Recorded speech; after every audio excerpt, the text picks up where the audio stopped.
afternoon, everyone.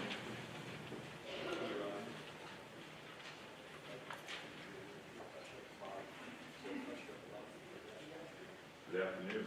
Can you hear me now? There we go. I'd like to extend a warm welcome to everyone here in attendance, and what a great venue and place to be at. Really a celebration just for that and all the community support that has been to be able to have such a fine facility like this and to be able to honor the veterans here today in this place. So we want to welcome everyone to our Veterans Day program. As principal, it is my privilege to welcome you all to our school as we honor our veterans through the freedom they have helped provide and sustain for us. Freedom is a wonderful thing when reflected on. However, too often it is forgotten and not appreciated. Today is a day to remember, reflect, and once again value the freedom we hold as we honor the men and women who have allowed that to happen. We are proud as a school to host this assembly today and welcome everyone here. At this time, would you please rise to honor our flag with the posting of colors provided by the Rock County Color Guard. This will be followed by the senior student council members leading us in the Pledge of Allegiance and the high school band playing the national anthem.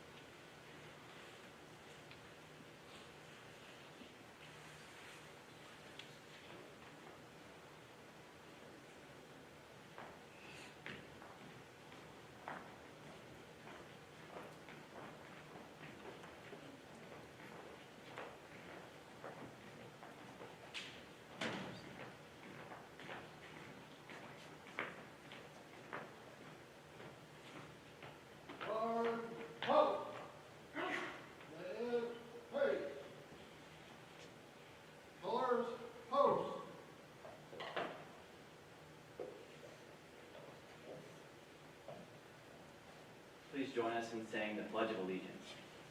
I pledge allegiance to the flag of the United States of America and to the republic for which it stands, one nation, under God, indivisible, with liberty and justice for all.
Thank you for that.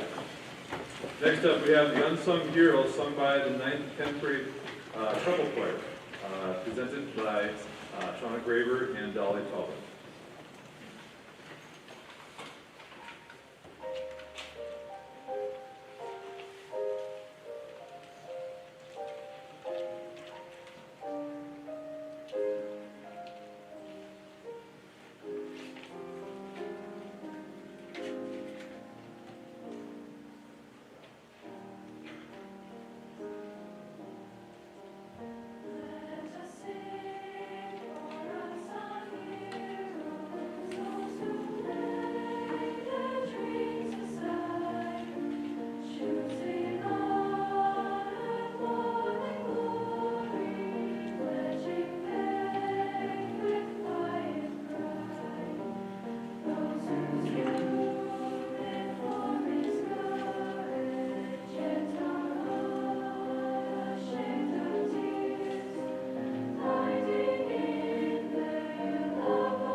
Treble choir for that number, that was great.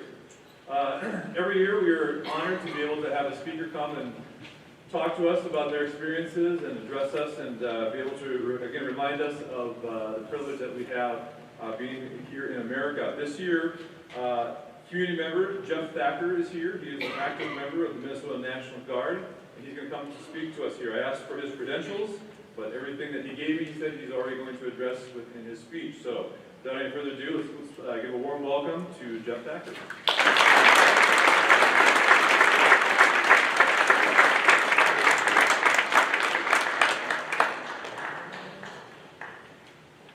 All right, good afternoon. Thank you for coming, all veterans and those that are viewing online or on Channel 3.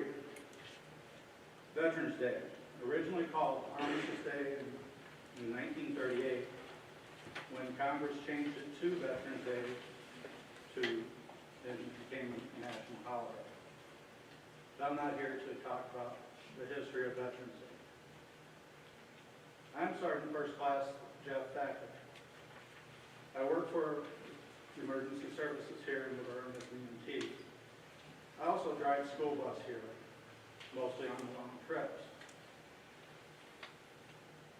All four of my children are LHS graduates, and I also have a granddaughter attending here now. She's in first grade, Olivia. On November 10th, 2015, my dad, Fred Thacker, passed away. He was a Korean War veteran. He made 2 battle jumps into Korea and served there for 3 years.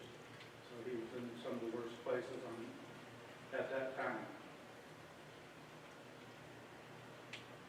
The next day was Veterans Day, and my son Joel was singing choir here.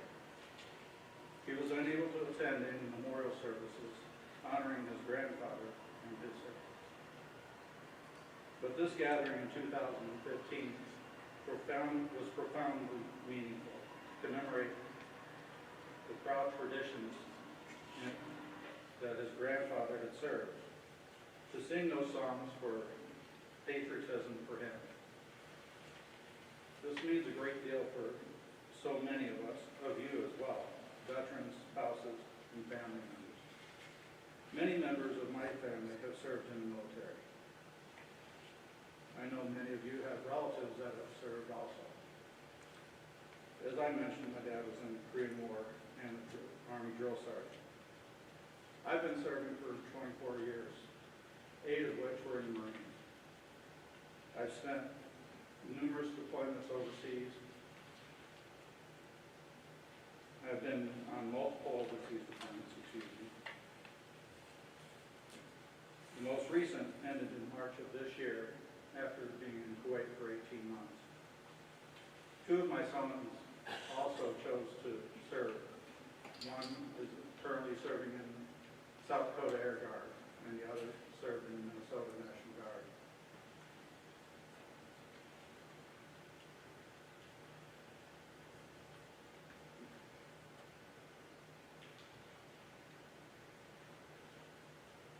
My wife and all my children sacrificed and served in their own way, and I'm proud of them all. I want to address what motivates us to serve. I'm here to talk to you about being a wolf, a sheep, or a sheepdog. The wolves are the predators. They're stealthy and silent, hunting alone or in packs, much like ISIS, Al-Qaeda, or the Taliban. They want to destroy everything in their path. They're here to devour and destroy as much as possible before being hunted down or run off. The sheep are the soft targets. They're going about their lives. They really don't know how to defend themselves. The wolves know this and try to exploit their vulnerabilities. The sheepdogs are there to defend the flock. Military members are the sheepdog, willing to lay down their lives for the defenseless. They have a powerful willingness and desire to serve something greater than themselves. Veterans are those sheepdogs those heroes who have stood guard on the wall to keep those they love safe. Today I also want to address the sacrifices that veterans and their families make when their family member deploys. These deployments have a profound impact on families. Missed births, anniversaries, weddings, funerals, graduations, and birthdays. A young couple might be recently married, and one or both are in the military. They endure the separation for however long their deployment may be, sometimes years at a time, if their deployments are back-to-back.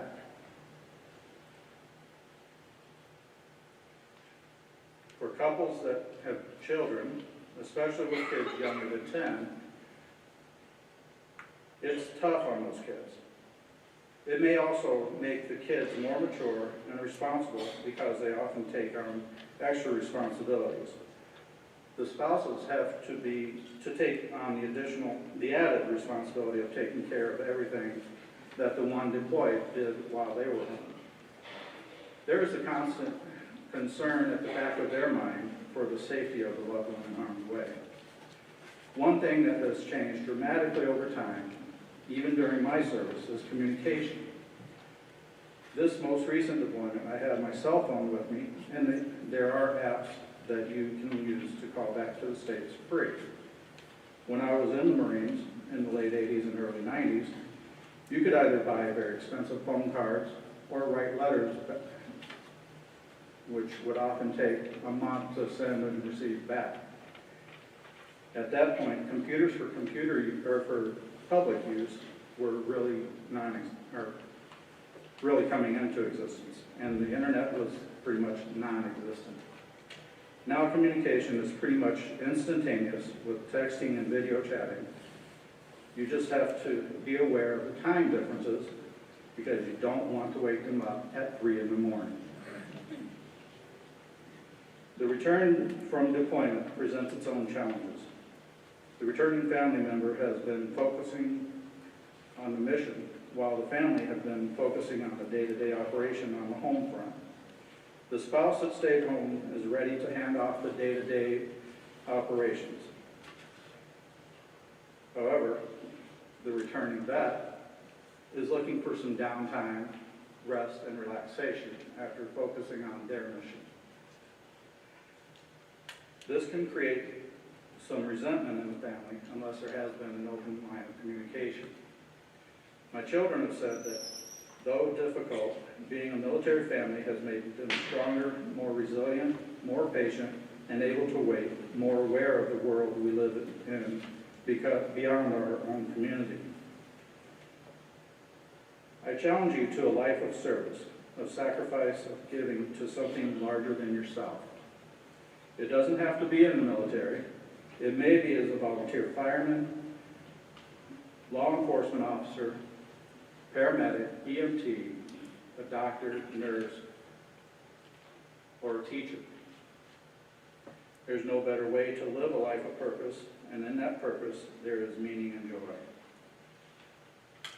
For those who have relatives that serve, I want to thank you and your family for your sacrifice.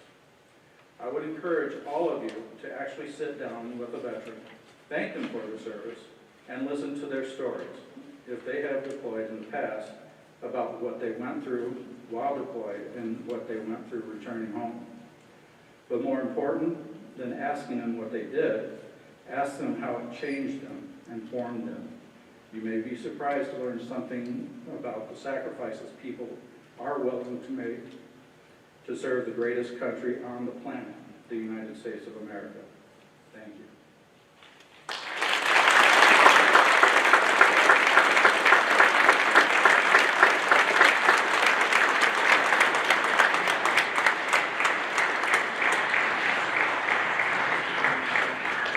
I want to thank Jeff Thacker for that. I was also notified that before the service started here, that Jeff Thacker was deployed 2 times, and in both of those instances, he extended his stay. So when he came back, he was not greeted with a hero's welcome. So with that being said, We want to give you a hero's welcome.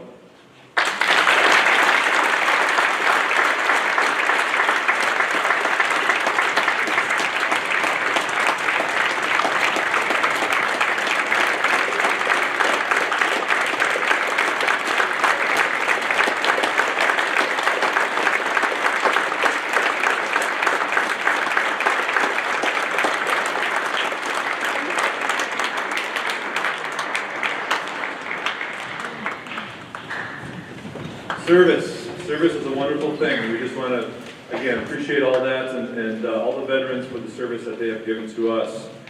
Next up, we have the high school band who will be playing the Armed Forces on Parade. And as they go through, they will be playing the various branch songs. If you are a veteran that has served in those branches while they are playing that song, would you please stand during that time? So to start out with, if you served in the Army, that's what they're going to be starting out with. So if you served in the Army, please stand up so we can recognize you.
The Navy.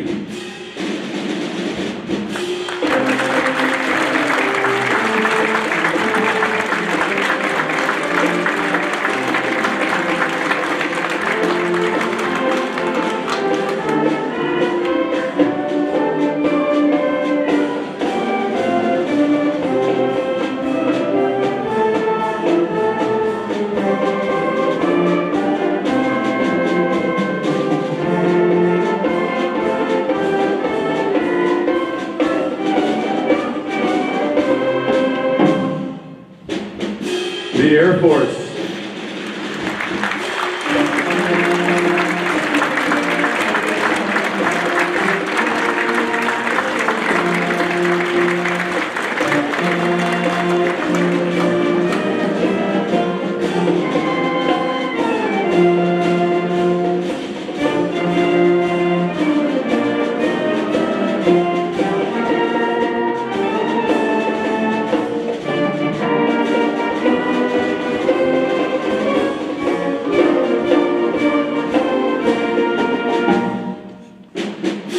The Coast Guard.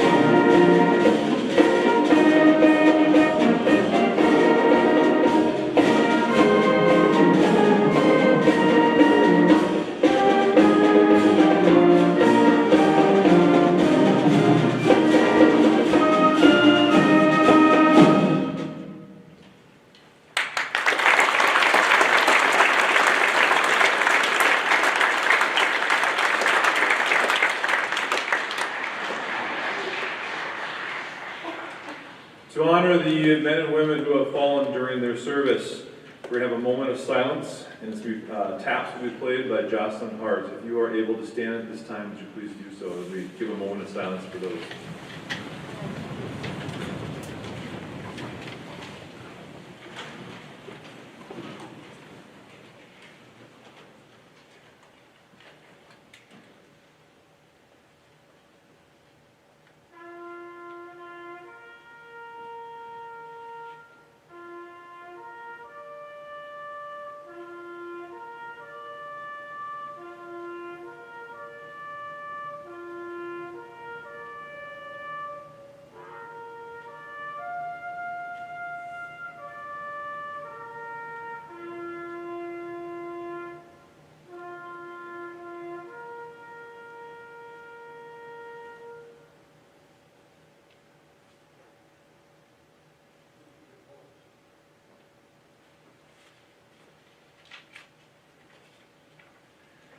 Please remain standing as the Rock County Color Guard retires the colors.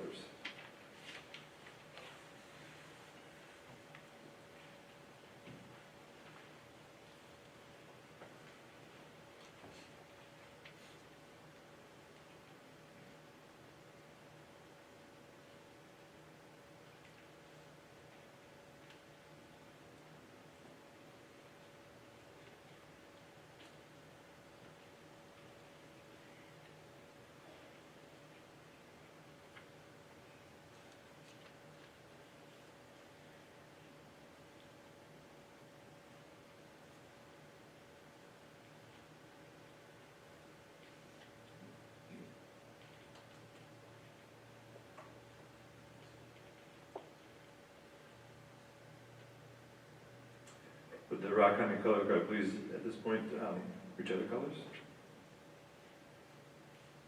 Retrieve colors.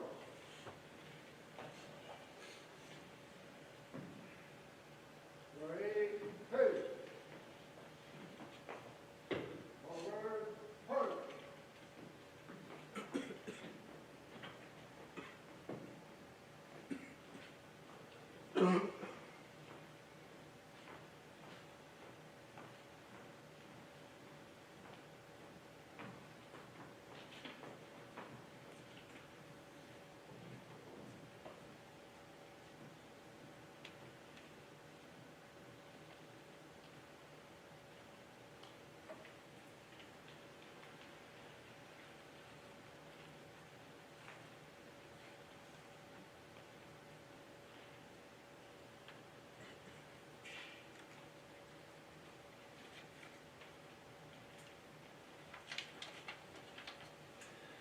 As a school, we appreciate all of those community members in attendance, along with the student body, and especially the veterans represented here. We hope everyone goes away here with a greater understanding of our freedom and the price that was paid for it. May we continue to allow freedom to reign and the flag to fly high. Thanks for coming, and may God bless America. And students, you are dismissed for 7th hour.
back row here.